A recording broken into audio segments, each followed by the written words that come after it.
विलीनीकरण व्हावं. असं ना, मला एकट्याला काय वाटतं हा महत्त्वाचा मुद्दा नाही. आता जे नवीन आम्ही नेते निवडलेले आहेत त्यांच्या नेतृत्वाखाली चर्चा झाली पाहिजे. हो, करायचं का, आणि जर पुढे जर करायचं असेल तर ज्यांच्याबरोबर आम्ही आहोत ते फडणवीस असतील किंवा मोदी साहेब असतील, अमित शहा असतील, त्यांच्यासुद्धा कानावर टाकावं लागेल ना, त्यांना पण विचारावं लागेल ना, हे आम्ही हे करतो आहोत. विलिनीकरणाबाबत राष्ट्रवादीतच दोन मतप्रवाह निर्माण झाले. एक म्हणतं विलिनीकरण व्हायला पाहिजे, दुसरं म्हणतं नाही. मला नाही माहिती, आम्ही सगळे एकमताचे आहोत. सर, टीका केली की सुनेत्रा पवार यांना एक सल्ला दिला त्यांनी की चांडाळ चौकडी दूर राहावं अशी टीका केली.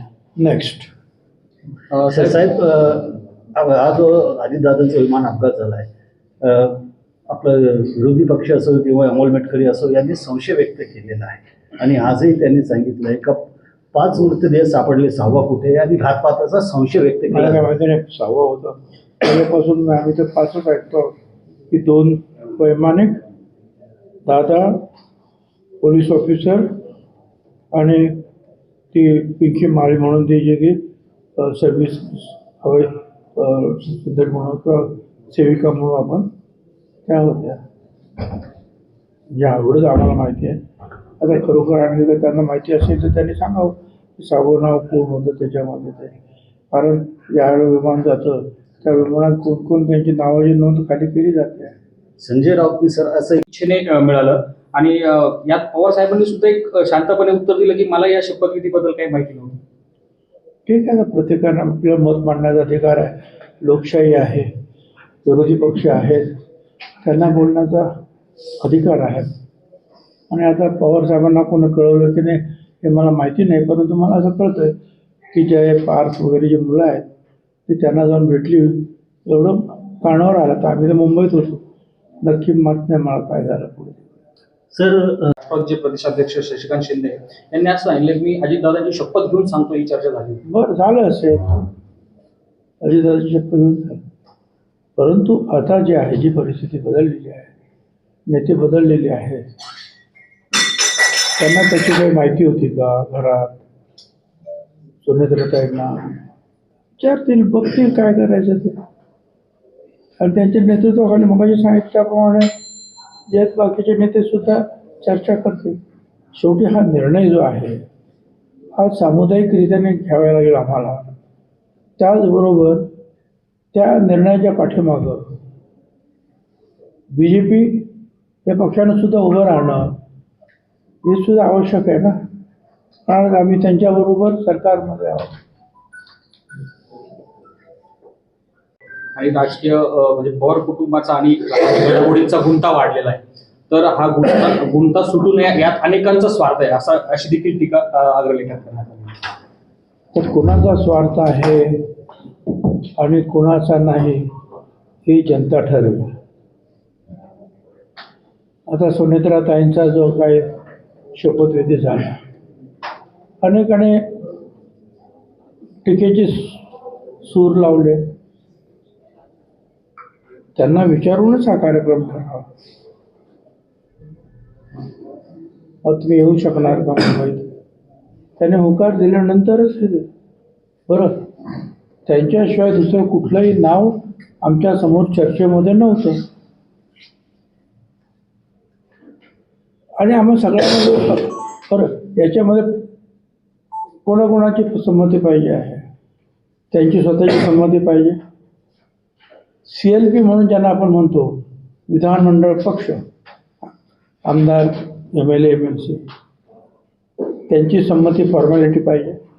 आणि ते करत असताना जे हे करणार, पण शेवटी उपमुख्यमंत्री पदाची शपथ द्यायची याचा निर्णय मुख्यमंत्री घेणार आणि मुख्यमंत्री राज्यपालांना कळवणार.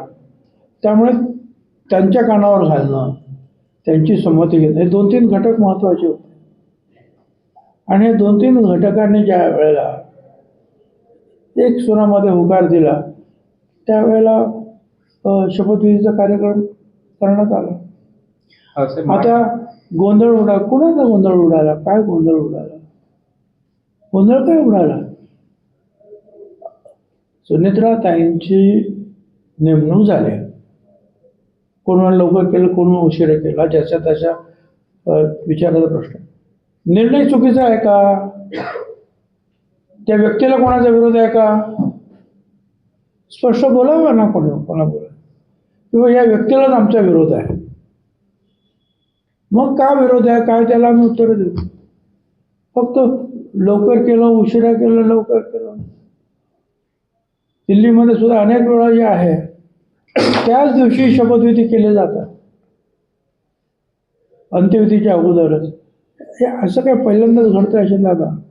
दुर्दैवाने हा प्रसंगच महाराष्ट्रावर जो ओढवला आणि मग वेगवेगळ्या चर्चांना तोंड फुटू नये, वेगवेगळ्या हे मतप्रदर्शन, मग एक काय बोलतो, दुसरा काय बोलतो, तिसरं याचं नाव घेतो, चौथं काय वाटेल त्या चर्चा ज्या आहेत, कारण ते विशेषतः तुमच्या मीडियामधून होतात आणि त्यातून मग लोकांमध्ये भ्रम निर्माण होऊ नये ते कुठेतरी थांबवणं, त्याला पूर्णविराम देणं गरजेचं होतं.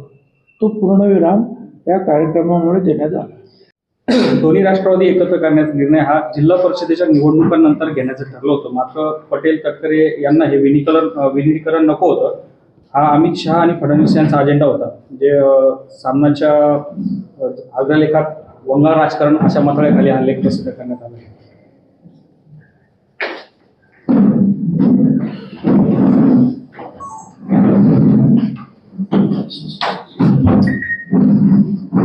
असं आहे की